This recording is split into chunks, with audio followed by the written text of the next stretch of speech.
அன்பு சொந்தங்களே, நாம் சித்தர்கள் பாடல்களில் குதம்ப சித்தனார் எழுதிய முக்கியமான சில பாடல்களை பார்த்துருக்கோம். இனி வருங்காலங்களில் அதேபோல முக்கியமான சித்தர்கள் சிலர்கள் எழுதிய பாடல்கள பத்தி பார்த்துக்கலாம்.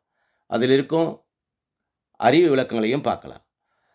"அல்லலை நீக்கி அறிவோடு இருப்போர்க்கு பல்லாக்கு எதுக்கடி? குதம்பாய் பல்லாக்கு எதுக்கடி?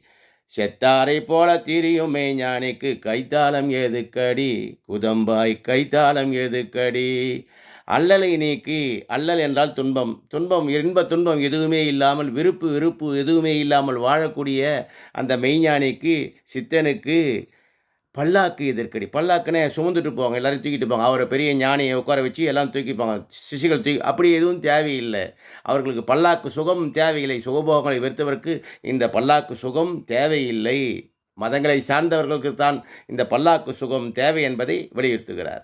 அடுத்தபடி "செத்தாரை போல தெரியும்." செத்து போயிட்டா அந்த பிணத்துக்கு என்ன தெரியுமா? விருப்பு, வெறுப்பு தெரியாது, இன்ப துன்பம் தெரியாது, நல்லவன், கெட்டவன் தெரியாது, யார் என்ன என்று தெரியாது. இப்படிப்பட்ட செத்தவனுக்கு எதுவும் தெரியாதைப் போல, செத்தாரைப் போல இருக்கக்கூடிய மெய்ஞ்ஞானிக்கு, அப்படி எல்லாவற்றையும் துறந்த மெய்ஞ்ஞானிக்கு, எதுவுமே தெரியாமல் இருக்கிற மெய்ஞ்ஞானிக்கு எப்போதும் பேரின்ப நிலையில் இருப்பார். அவர் இறைவனோடு ஒன்றிருப்பார். இந்த பரவெளியோடு ஒன்றிருப்பார். அப்படியேப்பட்டவனாக இருக்கக்கூடியவன் தான் உண்மையான சித்தன் மெய்ஞ்ஞானிக்கு. அவனுக்கு விருப்பு, வெறுப்பு, இன்ப துன்பம், உயர்ந்தவன், தாழ்ந்தவன் என்ற எதுவுமே கிடையாது என்பதை குதம்ப சித்தரார் இந்த பாடல் மூலியமாக வலியுறுத்துகிறார். "செத்தாரைப் போலத் தெரியும் மெய்ஞ்ஞானிக்கு கைத்தாளம் எதுக்கடி?" கைத்தாளம்னா பஜனை பண்ணுறது, தாளம் போடுறது. இதெல்லாம் எதுவுமே தேவையில்லை. யாருக்கும் ஒத்து உதவ வேண்டிய அவசியம் இல்லை என்பதை வலியுறுத்துகிறார்.